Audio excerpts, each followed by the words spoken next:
Olá, é com alegria que damos seguimento ao estudo da Revista Espírita de Allan Kardec. Hoje estamos gravando este programa, em 4 de outubro de 2022, e isso continuará nas redes sociais, por isso que muitos assistirão em datas futuras, oportunas, mas hoje gostaria de homenagear ontem, dia 3 de outubro, a data de nascimento de Allan Kardec. Fica aqui a nossa imensa gratidão ao nobre codificador pelo seu trabalho, pela sua missão, pela Revista Espírita. Hoje, dia 4 de outubro, lembramos de Francisco de Assis. Também a nossa gratidão às suas lições de pureza moral e simplicidade de conduta. Ambos muito responsáveis pela doutrina espírita, segundo os benfeitores revelam, tudo sob o comando do Cristo, e a equipe do Espírito de Verdade, de Jesus, se desdobrou uma equipe no mundo espiritual para a vinda do Consolador, sob a tutela de João Evangelista, portanto Francisco de Assis, e sob a tutela os que encarnariam ou reencarnariam na dimensão física, sob o cuidado de Hippolyte Léon, de Allan Kardec. Então a nossa gratidão. Estudando cronologicamente a revista, hoje, o mês de outubro de 1865. Talvez, pelo que me lembro, seja a revista com menos artigos, são 5 artigos, mas, como sempre registramos, a quantidade é irrelevante. O importante é sempre a qualidade. De forma que veremos aqui artigos que nos trarão um enriquecimento doutrinário impressionante. Nós começamos com o primeiro artigo, chamado Novos Estudos sobre os Espelhos Mágicos ou Psíquicos. Vocês lembram que na Revista Espírita, de outubro de 64, Kardec relata sobre um camponês que morava lá no cantão de Berne, onde ele tinha esta faculdade psíquica, mediúnica, da dupla vista, da vidência e também da clarividência, que nada mais é do que a visão psíquica espiritual à distância de fatos, eventos e coisas que não estão ali no ambiente onde o médium está. E Kardec fala aqui que foi fazer uma visita a ele. Então vejamos o cuidado de Kardec de ir até o local para colher informações, para entender melhor o fenômeno, a faculdade, para que pudesse ver se a sua abordagem no artigo anterior de outubro de 64 estava correto. Kardec vai falar que para ele não havia nenhum problema em reconhecer alguns equívocos, de forma que notamos a humildade do nobre codificador, que em poucas oportunidades, mas quando necessário, fez essas retificações de pontos de vista pessoal dele. Por isso a revista era de propriedade exclusiva de Kardec, onde ele dizia que, em muitos textos, ele empenharia a sua opinião pessoal sem manchar a doutrina. Olha a preocupação de Kardec e a humildade de reconhecer quando se equivocou. Foram pouquíssimas vezes, por se tratar de um espírito superior. Um espírito superior não poderia, com frequência, com regularidade, de forma intensa, se equivocar. Com Kardec foram pouquíssimas ocasiões. E aqui no caso, ele até diz assim: não conhecemos nada mais tolo do que aferrar-se a uma opinião errada. Isso é reflexo do orgulho. Uma das facetas do orgulho que tanto sofrimento tem trazido à criatura humana, ao ser imortal. Uma das facetas é esta dificuldade do orgulhoso de rever determinados comportamentos, determinados conceitos e pensamentos que sustenta. E muitas vezes, mesmo intimamente, percebendo que está equivocado, por orgulho, não reconhece. E insiste no erro. Pior do que errar é insistir no erro, sabendo de que está equivocado. Então vemos muitas pessoas que adotam essa postura diante da vida, diante das pessoas, em nome do orgulho, insistindo em equívocos, não revendo erros, às vezes em relações pessoais, muitas vezes em situações familiares, quando um dos membros lá atrás, no momento impulsivo, age equivocadamente, machuca, fere o outro emocionalmente, fisicamente, passa o tempo, fica o distanciamento afetivo e ele tendo a vida para rever isto e muitas vezes intimamente percebe, mas não externa um pedido de desculpa, um pedido de perdão, uma reconciliação, tudo isso pelo orgulho que ainda traz, fazendo com que ele insista no comportamento errado ou não se desculpe.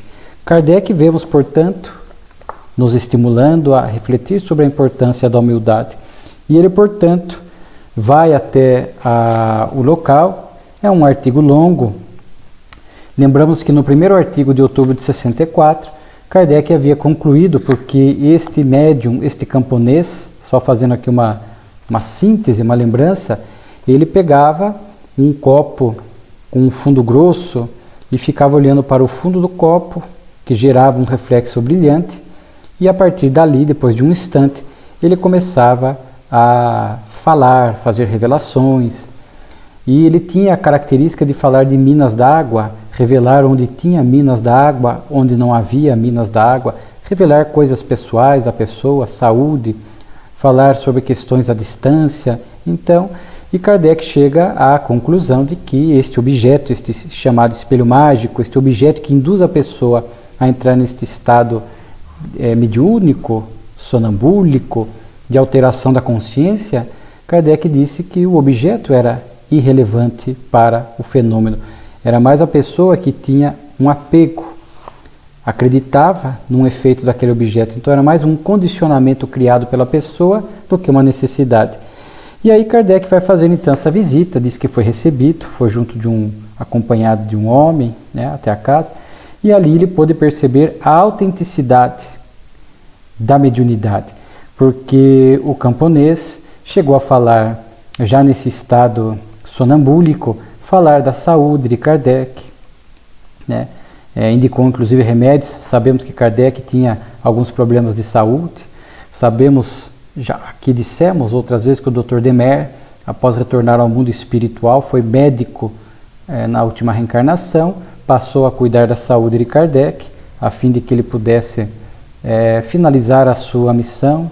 Então o médium fala, acerta, falou dos trabalhos, dos objetivos, dos resultados, entrou em detalhes, diz Kardec, circunstanciados do espiritismo, da missão do espiritismo, de desafios que Kardec enfrentava com determinadas pessoas dentro do movimento espírita, deu-nos uma instrução longa, né? E Kardec diz que tudo isso confirma aquilo que os benfeitores já haviam dito em outras ocasiões. Então vejamos a preocupação de Kardec desta confirmação. É importante, já falamos aqui, é a recomendação inclusive de João no Evangelho, não acreditar em todos os espíritos, mas provar se eles são de Deus. O fato de vir informações por via mediúnica não é garantia de veracidade.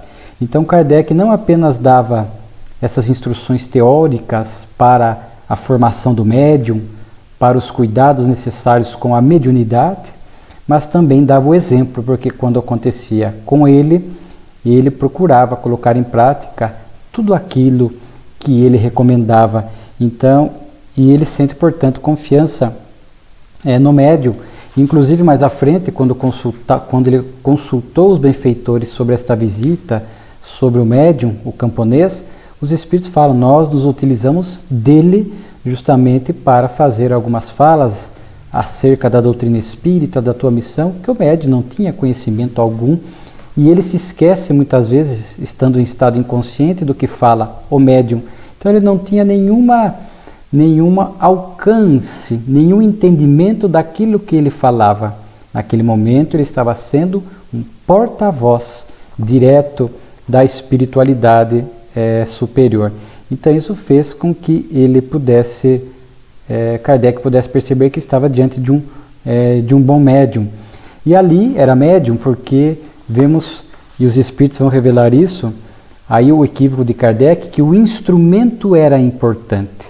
O copo com o fundo grosso, o reflexo brilhante, era o que propiciava um estado hipnótico para que o médium pudesse entrar em transe, em estado sonambúlico, em estado de consciência alterada, para que pudesse ser influenciado pelos espíritos.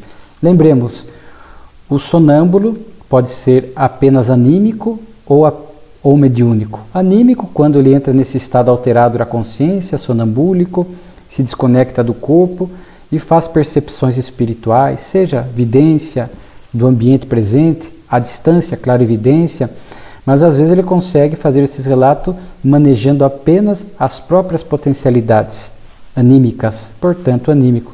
Mas a partir do momento que há uma interferência dos espíritos, que ele passa a falar, a reproduzir, né, aquilo que os espíritos estão falando, dizendo, mostrando, clichês mentais que são criados, quadros fluídicos, aí ele passa a ser médium, porque daí ele está sendo intermediário dos benfeitores espirituais. Então, isto acontece na mediunidade sonambúlica. Portanto, que Kardec descreve com detalhes que o médium, o camponês, não dependia dele o assunto, a natureza do assunto, a abrangência do assunto, que Kardec percebeu que eram os espíritos que davam esse direcionamento.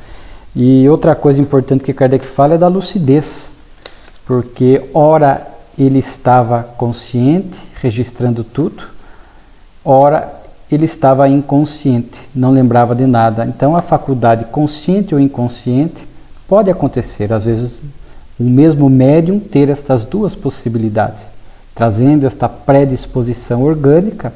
Muitas vezes são os próprios benfeitores que o assistem que acabam determinando esse determinado fenômeno ou faculdade. Isso, naquele momento, a faculdade será pela via consciente ou inconsciente do médium. Chico tinha essas duas possibilidades. Ora era médium consciente, ora semiconsciente, inconsciente, e isso dependia justamente dos espíritos determinarem, conforme a circunstância, a característica da faculdade.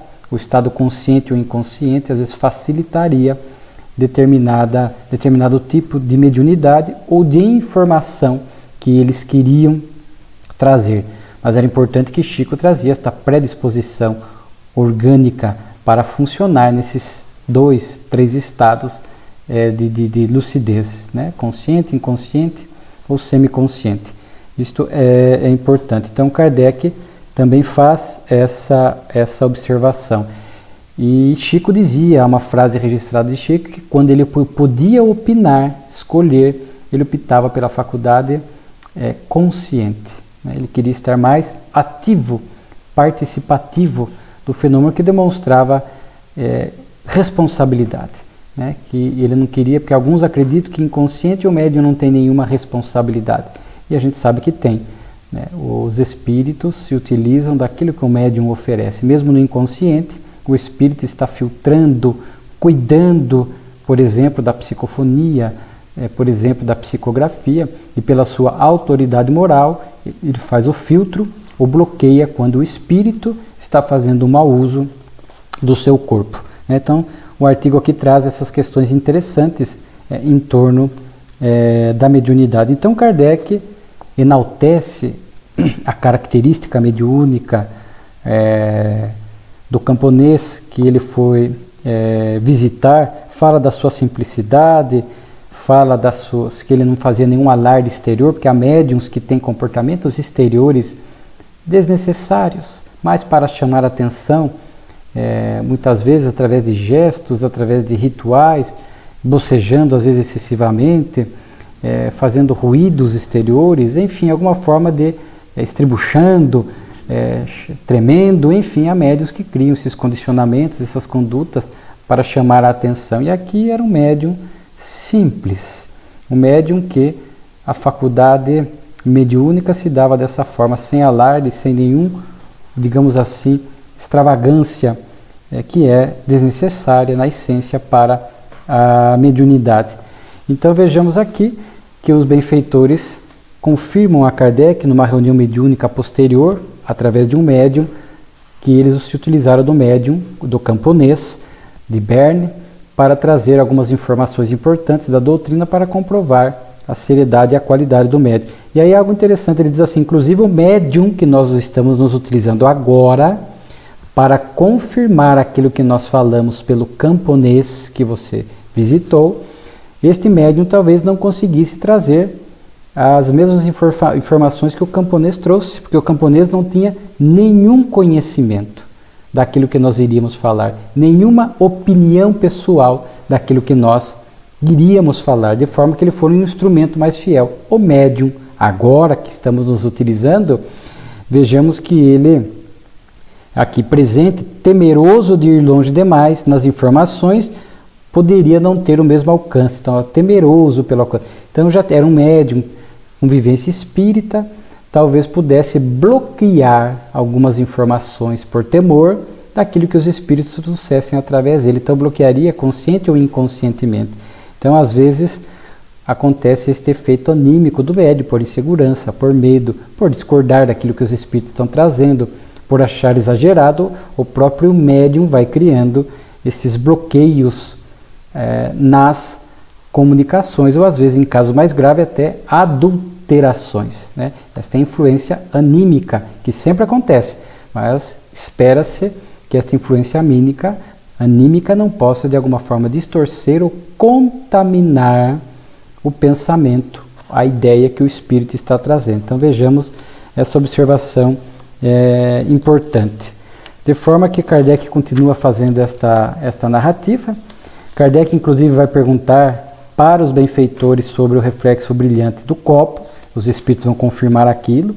E aí, repetimos, Kardec, sem nenhuma preocupação, consta aqui da Revista Espírita, corrige o seu conceito equivocado do artigo anterior de outubro de 64, e os espíritos acabam confirmando assim: o copo é um meio de desenvolver e fixar sua lucidez. Ele realmente é necessário, porque nele, não sendo permanente este estado lúcido, necessita ser provocado. Então o estado sonambúlico precisava ser provocado nele por um agente exterior. Não era algo que ele tinha controle sem esses objetos. Há pessoas que às vezes conseguem produzir isso com recursos próprios.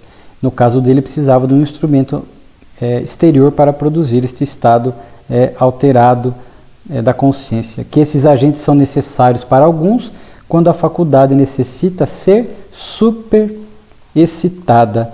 Então, vejamos aqui, e aí Kardec comenta, né, só o Espiritismo pode resolver este problema pela explicação que dá acerca da natureza da alma, das suas faculdades, do perispírito, da radiação, né, os fluidos do perispírito, o seu poder de emancipação, de desprendimento do corpo, no estado de desprendimento, e o sonambulismo é um desses estados, né? O Livro dos Espíritos estuda, né, o sono comum, o sonambulismo e o êxtase. A alma desfruta de percepções que lhe são próprias, sem o concurso dos órgãos materiais. A visão é um atributo do ser espiritual. Ele vê por si mesmo, sem o concurso dos olhos. Né? Então, a explicação que a doutrina dá. O desprendimento completo só com a desencarnação. Né? No caso que estamos falando aqui, é um desprendimento, enquanto a pessoa está encarnada, é um desprendimento temporário. A imagem, no caso do camponês, não se forma propriamente no copo. É a própria alma que, por sua radiação, percebe o objeto na direção do copo. Então é por isso que o camponês olhava na direção do copo. Não era necessariamente que ele estava vendo a imagem assim, literalmente no fundo do copo, mas era na direção do copo, porque o copo, pelo estado brilhante, era que induzia ao estado sonambúlico. Então, olhando na direção do copo, ele dava a impressão que ele estava olhando a imagem no fundo do copo, mas não, ele estava olhando apenas na direção do copo, do fundo, que tinha o reflexo brilhante para produzir este estado sonambúlico. né? Então Kardec enaltece aqui o espiritismo, explicando essas questões de sonambulismo, magnetismo, hipnotismo. Kardec até cita a revista de janeiro de 1860, que fala um pouco do hipnotismo, né?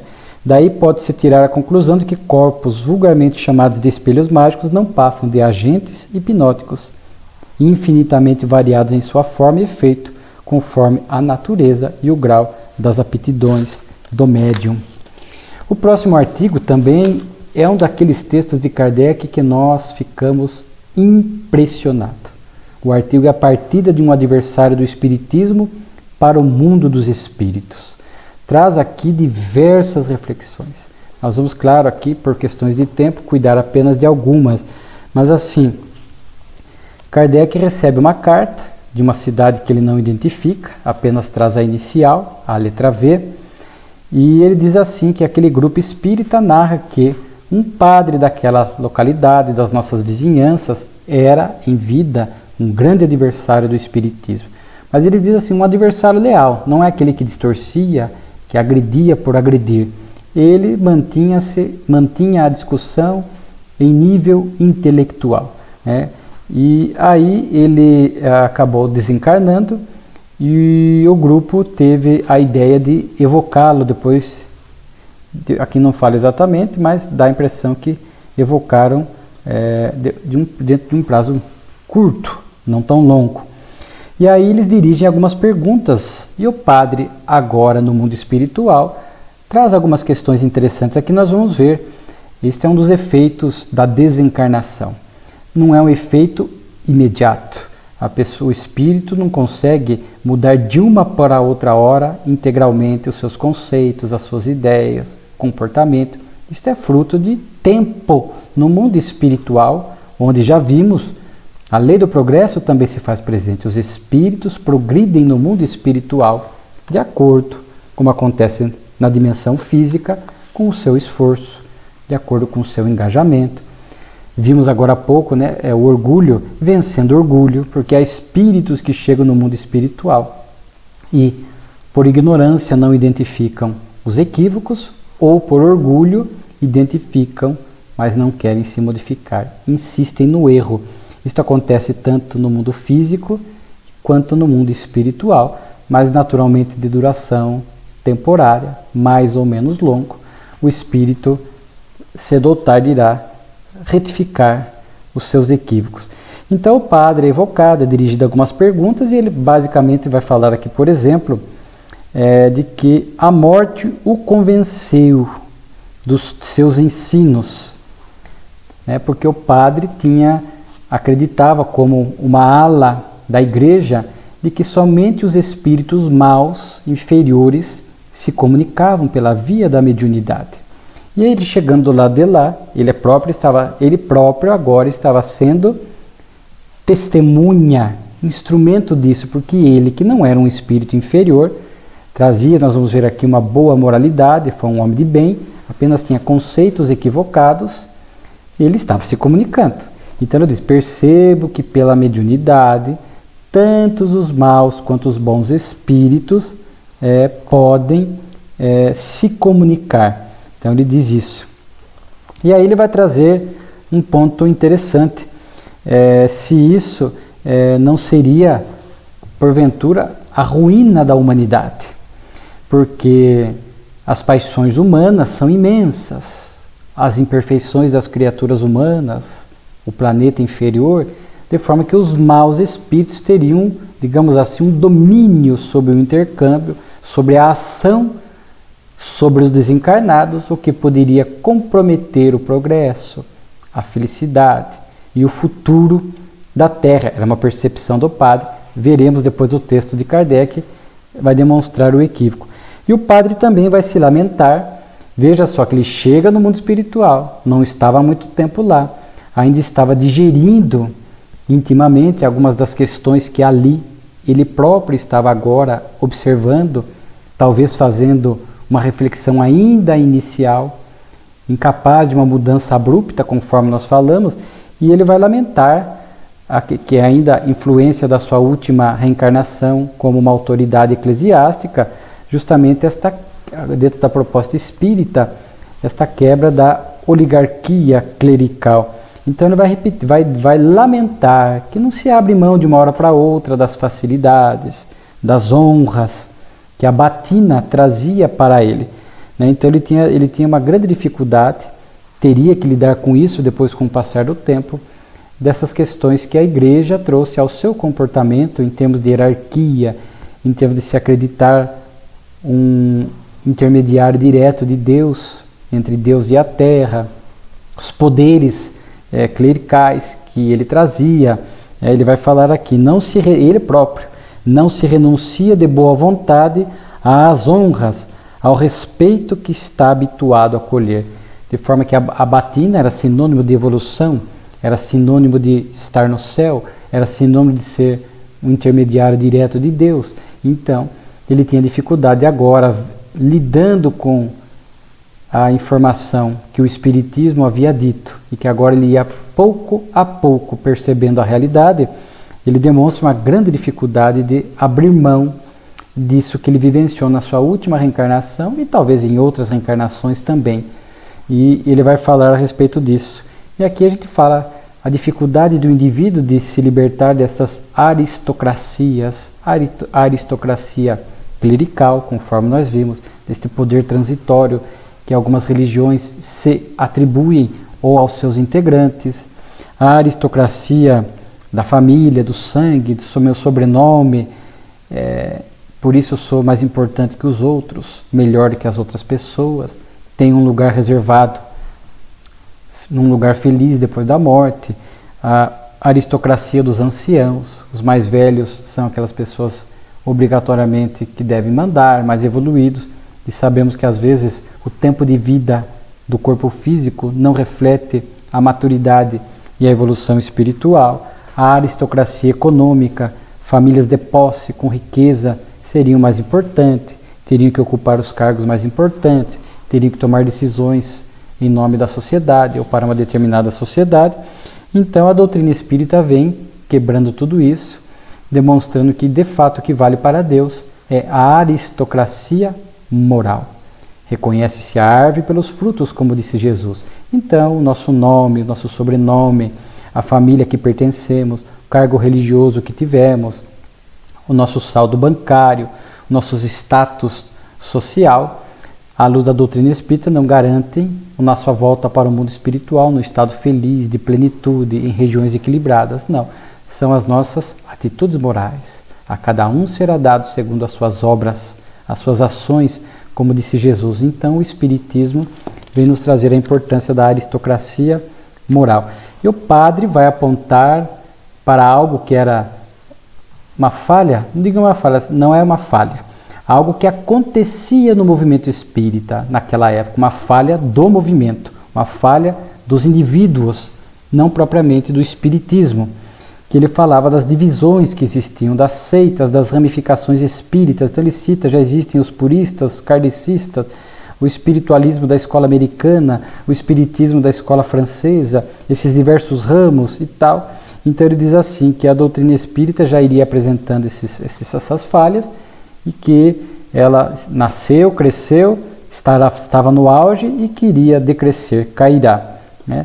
E aí o padre continua dando a sua comunicação, o médium ali estava tentando convencê-lo da grandeza da doutrina espírita, que é obra de Deus, não é obra dos homens, que por isso ele persistiria, perduraria, como está em O Livro dos Espíritos, seria a crença geral mais cedo ou mais tarde, né? E naturalmente que o padre naquele momento, enquanto recém-chegado no mundo espiritual, não tinha condições de ter este alcance, de perceber, de identificar isso, de lidar com essas questões mais profundas que sua alma trazia, e nem os bons espíritos iriam constrangê-lo nesse sentido, que os bons espíritos não nos constrangem, eles aguardam que o tempo possa, aos poucos, sem violentar consciências, fazer com que o próprio indivíduo, o próprio espírito, possa ir se corrigindo com o passar do tempo. E o médium pergunta ao padre sobre a sua volta, né, o seu desenlace, o seu desligamento do corpo, como foi o seu despertar. Ele fala, fiquei um pouco Pergunta se eu fiquei um pouco perturbado. Tive uma espécie de letargia, como um sono penoso. Não é? Então, adormece, saindo de uma dimensão física pesada, material, para uma dimensão mais sutil. Naturalmente que há esta adaptação da dimensão física grosseira para uma dimensão espiritual mais sutil. Naturalmente este sono, esta letargia, ele diz que sim, né? Perde-se um pouco a noção de tempo e espaço. É no comum o espírito despertar lá, não saber quantos dias se passaram, tempo, espaço, é natural. Mas ele diz que no que diz respeito às minhas faculdades cognitivas, ele falou, não, em nenhum momento estive perturbado. As minhas funções da inteligência, de memória, consciência de mim mesmo, porque muitos entram em estados de perturbação até nessa área. Ficam profundamente perturbados e desequilibrados, afetando, sim, essas questões cognitivas, essas questões da memória, de autoconsciência, consciência do que está acontecendo consigo. O padre não, até porque ele trazia uma boa moralidade, o que ajudava a ele nessa chegada no mundo espiritual. No fim ele pede: orai, pois, por mim. Então ele sente a necessidade de que precisaria fazer mudanças, caminhar além, progredir, e ele sente que seriam coisas complexas para ele, pede esta oração, e a gente sabemos desses efeitos benéficos da oração, como um orvalho que de fato consola, acalma e fortalece a alma. Aí vem o texto extraordinário de Allan Kardec. É um daqueles textos que se destacam nos 11 anos e 4 meses da Revista Espírita. Não é o único, mas é um daqueles que se destacam pela pedagogia, pela forma como Kardec aborda os pontos, e cada vez mais, repito, eu me surpreendo com a pedagogia, a forma de expor as ideias, o alcance intelectual e moral de Kardec é impressionante. Naturalmente que era um espírito superior, é um espírito superior. Então ali, quando ele iria escrever artigos deste porte, textos espíritas, ele estava ali utilizando recursos anímicos. Era um espírito que trazia um conhecimento imenso, uma moralidade alta, mas que também sofria ou recebia a influência espiritual, a inspiração. Então ali em Kardec vemos o seu potencial anímico, seu próprio potencial, aliado aos bons espíritos, espíritos nobres que, e muitas vezes inspirado diretamente pelo Espírito de verdade, por Jesus, produzindo essas questões belíssimas que nós encontramos na revista.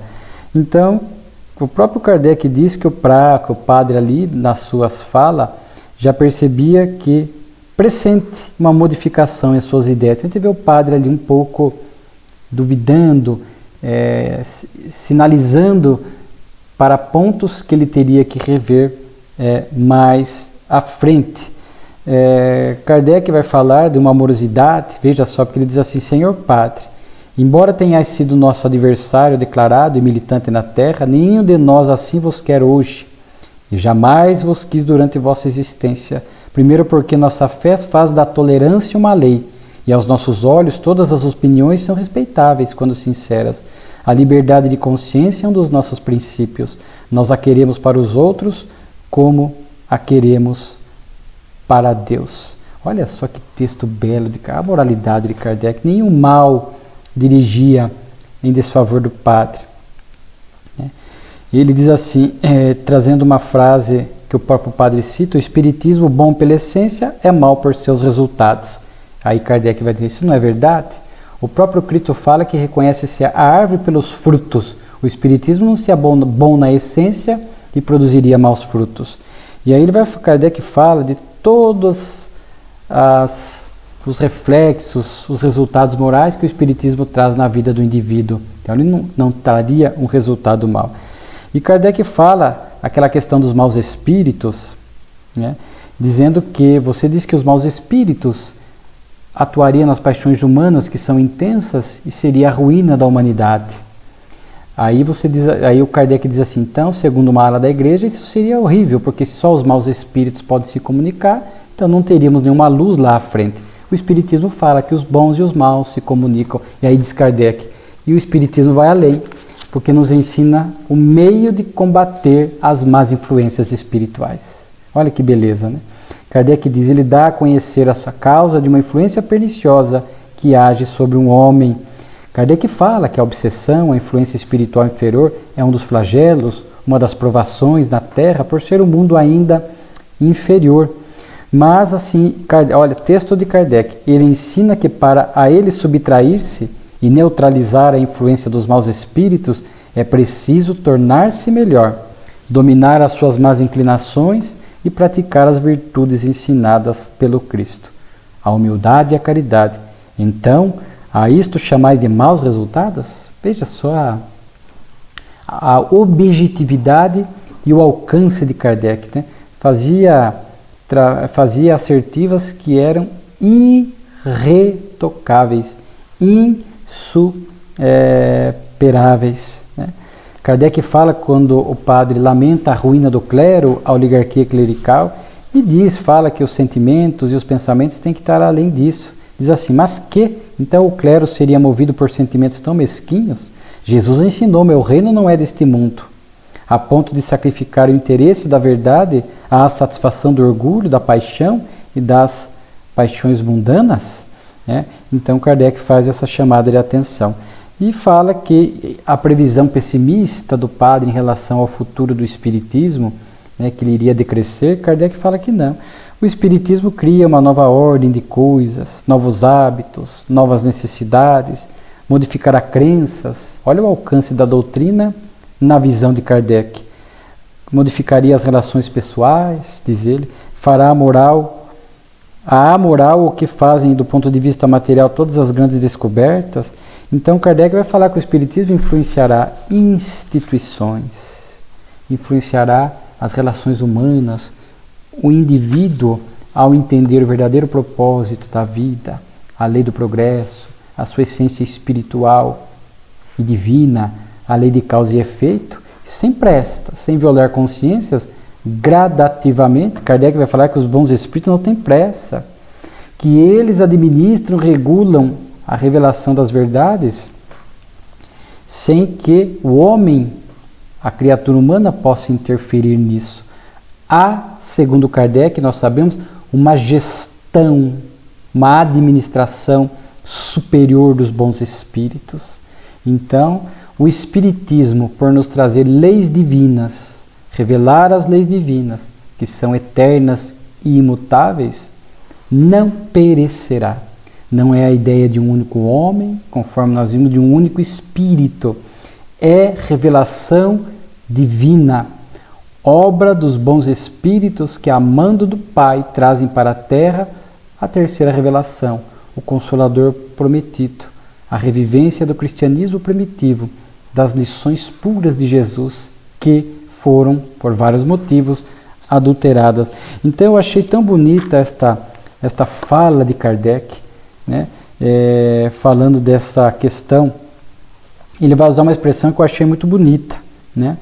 Dizendo que no mundo espiritual acontecem concílios ecumênicos de espíritos que cuidam das diretrizes do planeta, e por isso que o Espiritismo não perecerá, a humanidade não perecerá. Faltava ao padre o conhecimento disso, faltava ao padre desencarnado o conhecimento da transição planetária desses espíritos maus, das criaturas más, que se comprazem no mal, já não ficarão mais na Terra, gradativamente desencarnam, conforme obras espíritas nos revelam, de Divaldo Franco, de Chico, a própria obra de Kardec, a Gênese, nos fala desta seleção natural que aconteceria no planeta, neste momento em que vai aos poucos progredindo para ser um mundo de regeneração. Então, não era de se esperar mesmo que o padre tivesse esse conhecimento. Então, ao não tê-lo, faz uma leitura pessimista da doutrina, desta influência dos maus espíritos, né, e do futuro da humanidade. Mas com essa visão que a doutrina traz, é um fortalecimento da nossa fé e da nossa esperança, mas como sempre dizemos, para que sejamos protagonistas dessa transição e dessa mudança, e não apenas passivos.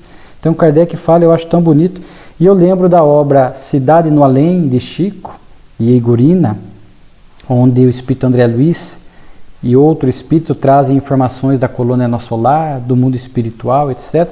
E quando ali narra as 7 regiões do mundo espiritual, que fala deste umbral grosso, umbral ameno, umbral, regiões que cuidam da arte, da ciência, do sentimento, existem 2, as mais elevadas, que cuidam nessas subdivisões do mundo espiritual, as 2 mais elevadas, diretrizes do planeta, e a última, abóbada celeste, onde estão estes espíritos superiores,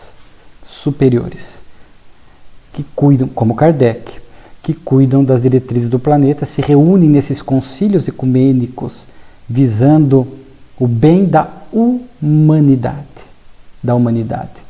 de forma que atuam sem interesses, sem mesquinhez, pensando no bem comum. E como o Espiritismo revela as leis divinas, naturalmente que um dia se tornará crença geral, naturalmente que um dia inspirará outras religiões. Vemos que isto acontecerá, inclusive Kardec cita uma comunicação dos espíritos dizendo que o espiritismo, olha que bonito, o espiritismo traz o elemento regenerador da humanidade e será a bússola das gerações futuras. Que belo, hein? Bússola das gerações futuras. Então o que o espiritismo trouxe, Kardec em 12 anos de tarefa, é algo que nos impressiona. Então veremos como o espiritismo dialoga bem, está aberto a esses diálogos, e veremos, portanto, já vemos, mas mais intensamente no futuro, as pessoas virem estudar ele. Por exemplo, pessoas reencarnacionistas, religiões reencarnacionistas, que virão na direção da doutrina entender mais reencarnação, porque o espiritismo estuda a fundo a reencarnação. Verão, muitas religiões aceitam o intercâmbio espiritual, e muitos virão estudar na doutrina espírita, pela sua amplitude, o intercâmbio espiritual. Virão entender, à luz da doutrina espírita, a grandeza de Jesus. Muitos psicólogos virão, como já vem, buscar e ampliar o conhecimento da psicologia transpessoal, que vai na direção do ser imortal, da reencarnação. Então, é nesse sentido, bússola para gerações futuras. Portanto, não há qualquer preocupação em relação ao futuro do Espiritismo, que vai trazendo de Kardec um ensino progressivo, sem pressa, aberto a esses diálogos, sem dizer que somente ele salva, propondo, conforme sabemos, que fora da caridade não há salvação.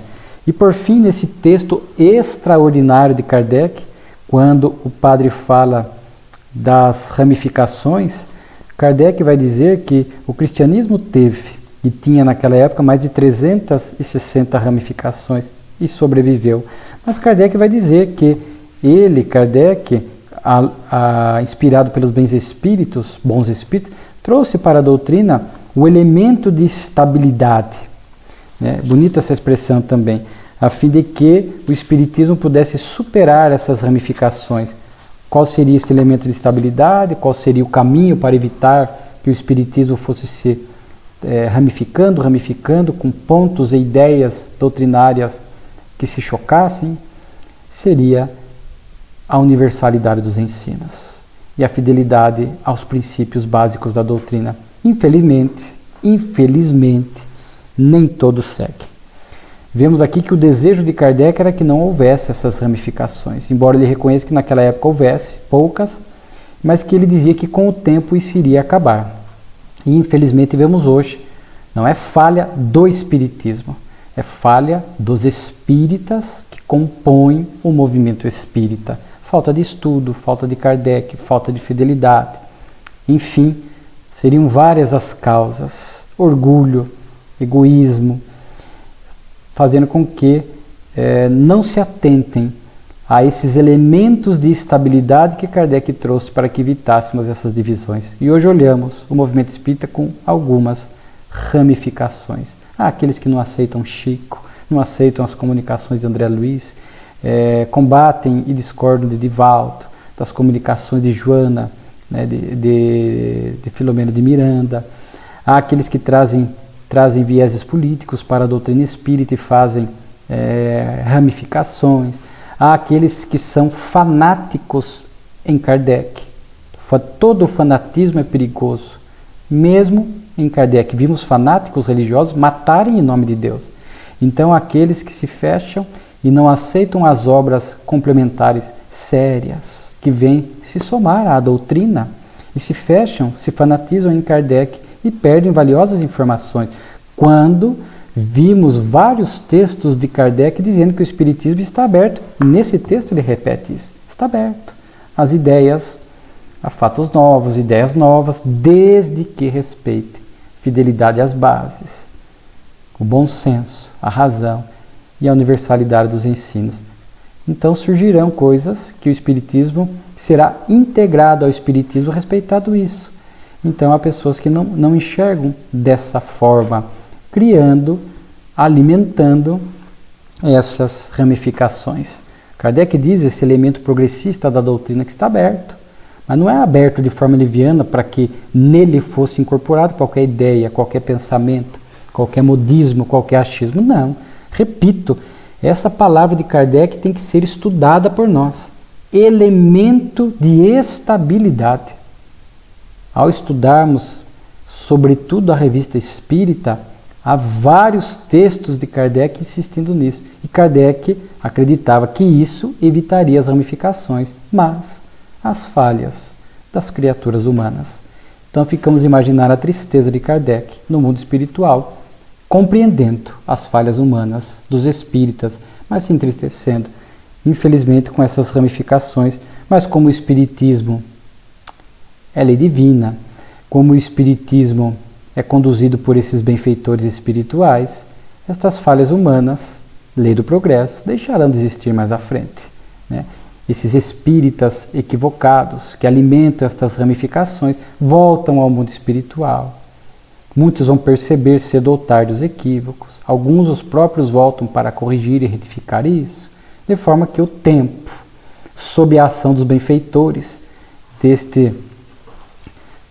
como diz Concílio Ecumênico, que o padre desconhecia, por isso uma percepção pessimista, fará com que gradativamente, sem pressa, a Terra caminhe para a regeneração e a doutrina espírita possa cumprir com o seu papel de revelação divina. Então, é naturalmente que nós fizemos uma síntese aqui, é um texto maravilhoso. Aqui um texto dos irmãos Davenport, que já foi citado na revista. Eram médiuns de efeitos físicos, mas que Kardec traz aqui alguns fatos. Começaram a usar a faculdade mediúnica para desvios, para projeção do ego, da imagem, para ganhar dinheiro, etc. Eram médiuns de efeitos físicos na origem, mas naturalmente que depois começam a marcar shows, se apresentarem com dias e horários específicos, e sabemos que os espíritos não se submetem aos caprichos, aos desejos dos homens. Então começaram a dar margem, segundo consta aqui, tudo sugere, a fraudes muitas vezes para justificar o público, para agradar o público, porque marcaram dia e horário. E aqui consta que muitas vezes eles foram descobertos, se envolveram em fatos tristes. E o que Kardec diz? O problema é que muitos, a partir disso, acabam dizendo que todos os médiuns são assim, que o espiritismo é assim. Essa é a preocupação de Kardec, dizendo que, pelo contrário, o espiritismo combate as fraudes, fomenta inclusive isso, fomenta a olhar bem o médium, a analisar os frutos da sua conduta, porque interessava também ao espiritismo identificar as fraudes e afastá-las da doutrina espírita. Então era uma preocupação. Então Kardec se entristecia com os desdobramentos que isto gerava na imprensa, nos adversários do espiritismo. Então Kardec fala que o importante da mediunidade é a moralidade, né? É justamente esse caráter moral do médium. Ele diz assim: a pessoa do médium, sua moralidade, sua honorabilidade, seu desinteresse absoluto, material e moral, é que atraíam os bons espíritos.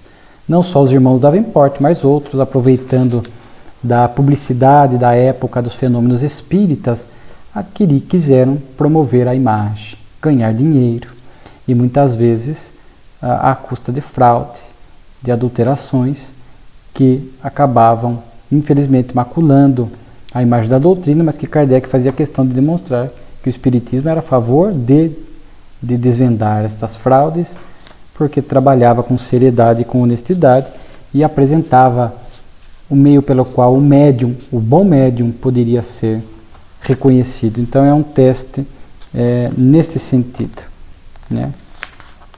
Kardec fala: o Espiritismo não está encarnado em ninguém, está na natureza e não cabe a ninguém deter-lhe a marcha, porque os que tentam fazê-lo trabalham pelo seu avanço, porque quanto mais se atacava a doutrina, mais publicidade se fazia, de forma que falhas humanas não podem comprometer a instituição, a religião.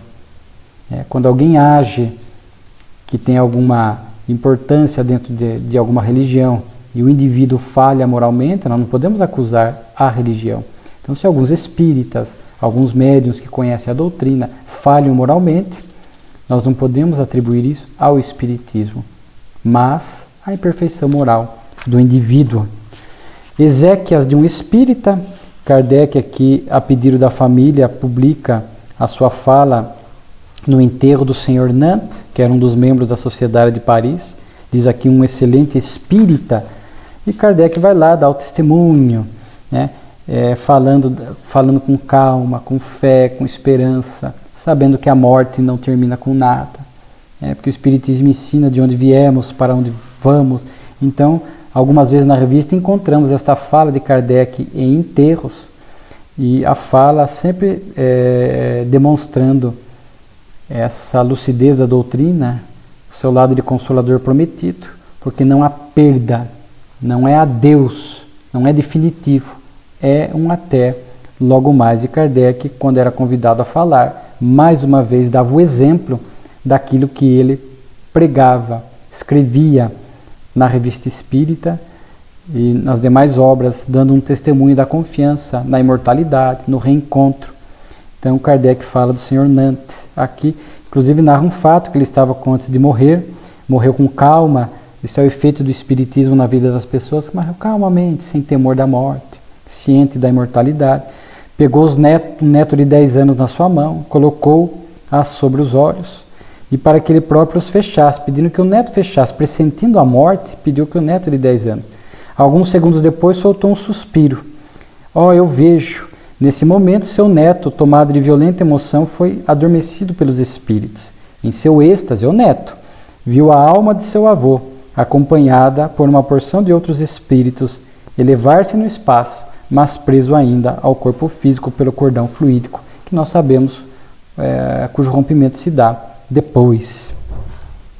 Né? Então veja só, o neto dele foi ali instrumento dos espíritos para comprovar a imortalidade da alma.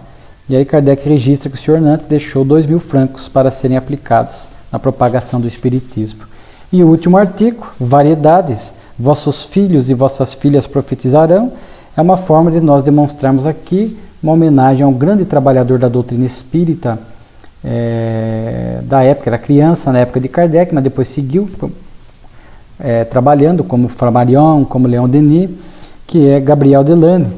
Nós vimos aqui os pais de Delane muito presentes no movimento espírita médium, né? O seu Alexandre Delane e a senhora Delane, acho que o nome dela é Marie Delane, Marie Alexandrine.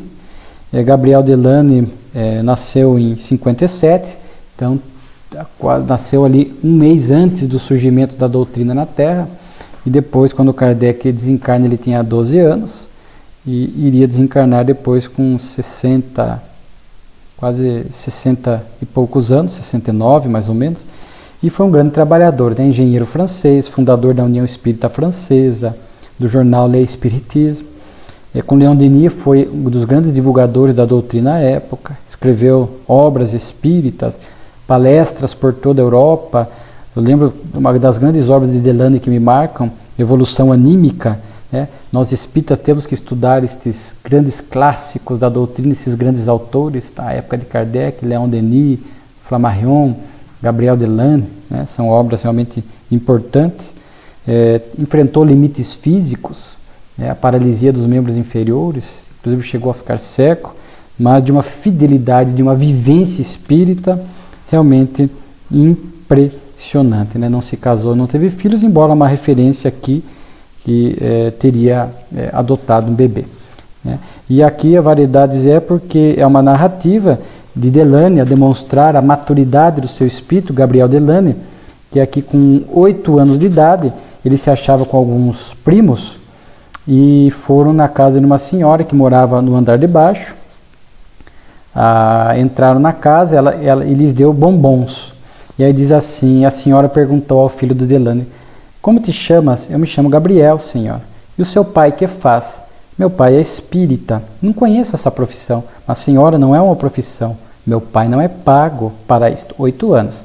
Ele o faz com desinteresse e para fazer o bem aos homens. Meu rapazinho, não sei o que queres dizer. Como? Jamais ouviste falar das mesas girantes? Então, meu amigo, bem gostaria que teu pai estivesse aqui para fazê-las girar. Não precisa, senhora, eu mesmo tenho o poder de fazê-las girar. Então, ele se sentou ao pé de uma mesinha da sala, fez os seus 3 amigos se sentarem, e os 4 pondo as mãos sobre a mesa. Gabriel, lembro, 8 anos, fez uma evocação em tom muito sério, com recolhimento, e a mesa ergueu-se e bateu com força, e começou a responder às perguntas da senhora. Ela se empalideceu, né? E diz que era o pai dela. E aí ela, para confirmar, pergunta: então, meu pai, pode me dizer se devo mandar a carta que acabo de escrever? As crianças não tinham conhecimento. Sim, sem falta. Há quantos anos está morto? Deu 8 pancadas. Que estava certo, 8 anos. Dizer-me teu nome e a cidade onde morreste. E a mesa soletrou esses 2 nomes. Soletrou batendo, né? Uma pancada A, 2 B. E eles acabaram formando a palavra. Então as lágrimas jorraram dos olhos daquela senhora, né? Então Kardec fala desta... Ademais, não é a primeira vez que a mediunidade se revela em crianças na intimidade das famílias. Não é aí que se cumpre a palavra do Cristo, né? E vossos filhos e vossas filhas, palavras proféticas, né, que estão nos Atos dos Apóstolos, vossos filhos e vossas filhas profetizarão. Seria este derramamento da mediunidade. E que fato, né? Que lucidez de Gabriel Delane, né? E aqui a gente fica imaginando, Kardec sugere, né, a família, as crianças crescem num lar espírita. Todas essas informações, com essa vivência, Gabriel Delane via que muitas vezes isso acontecia na casa, que naquela época era comum, não se recomenda hoje. As reuniões mediúnicas e tudo mais.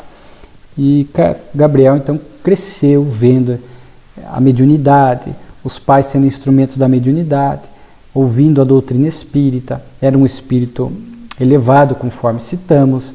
Então, para ele era muito natural, sem nenhum temor, médium de efeitos físicos, como nós vimos. De fato, então a gente percebe a importância de crianças em lares espíritas, né, recebendo toda essa informação da doutrina, mortalidade, reencarnação, os exemplos morais de Jesus, etc., fazendo com que cresçam, muitas vezes sem temor à morte, compreendendo a vida, os propósitos, a importância de agir corretamente, a importância da caridade. Então, a importância da família espírita, o lar espírita, né? A evangelho no lar, a criança que cresce, que vai ao casa espírita, que vai à evangelização infantil, que cresce, então vai assimilando estes valores da doutrina espírita convidada que está sendo para que possa ser um homem de bem na sociedade, como foi Gabriel Delane.